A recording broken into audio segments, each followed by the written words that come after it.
देखिए 1.14 क्या बोलता है, जरा क्वेश्चन को पढ़ा जाए पहले। कह रहा है consider a uniform electric field is equal to 3 into 10⁻³ I cap newton per coulomb.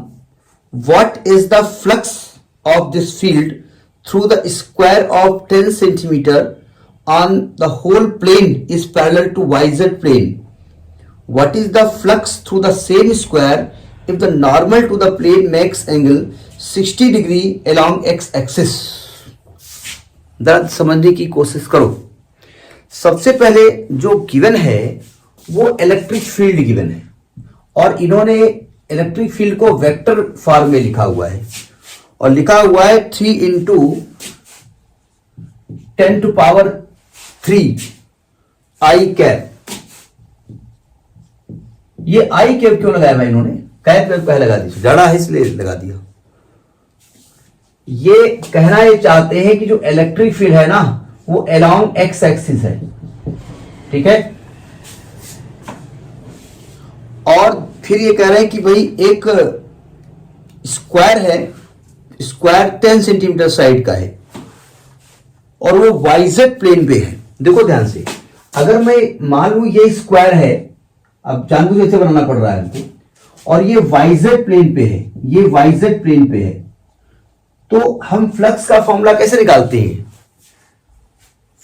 Phi बराबर ई डॉट ds होता है ना, ई dot delta S.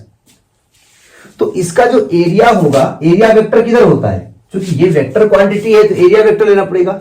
Area vector किसी प्लेन के परपेंडिकुलर होता है, तो ये एरिया वेक्टर होगा डेल्टा एस, वेक्टर हो रहा है। अब देखो वाईजेड प्लेन के परपेंडिकुलर कौन होगा? X axis. भाई अगर ये हम दीवार को वाईजेड मान लें, ये वाई और ये जेड, तो ये एक्स हो जाएगा ना इसके परपेंडिकुलर।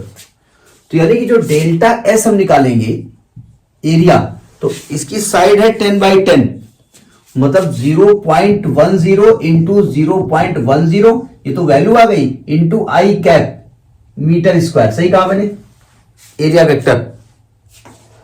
और इसकी लगेगी 0.01 मीटर आई कैप मीटर स्क्वायर, ठीक है। अब आपसे इलेक्ट्रिक फ्लक्स पूछ रहा है, तो phi is equal to E dot delta S, ये फॉर्मूला होता है। अब आप कहेंगे अगर हम ये ना लगाएं तो? क्यों ना लगाएं भाई, जब वेक्टर में दिया तो लगाएंगे हम। दूसरा तरीका ये है, देखो ध्यान से, ये जो 3 इंटू 10⁻³ है ना, ये इलेक्ट्रिक फील्ड का मैग्नीट्यूड है। क्यों? और 0.01 मैग्नेटिक एरिया वेक्टर का मैग्नीट्यूड है। और चूंकि एरिया वेक्टर और इलेक्ट्रिक फील्ड दोनों के डायरेक्शन सेम है, एरिया वेक्टर का नॉर्मल, एरिया वेक्टर मतलब नॉर्मल, और एंगल कहां से लिया जाता है? नॉर्मल से लिया जाता है, तो इसके बीच एंगल कितना हो जाएगा? 0 डिग्री। तो अगर हम ई डेल्टा एस कॉस थीटा वाला फार्मूला भी लगा दें, वेक्टर ना भी लगाएं, तब भी cos 0 होता है, तो उससे भी लगा सकते हैं। फिलहाल हम डॉट लिखेंगे 3 इंटू 10⁻³ I कैप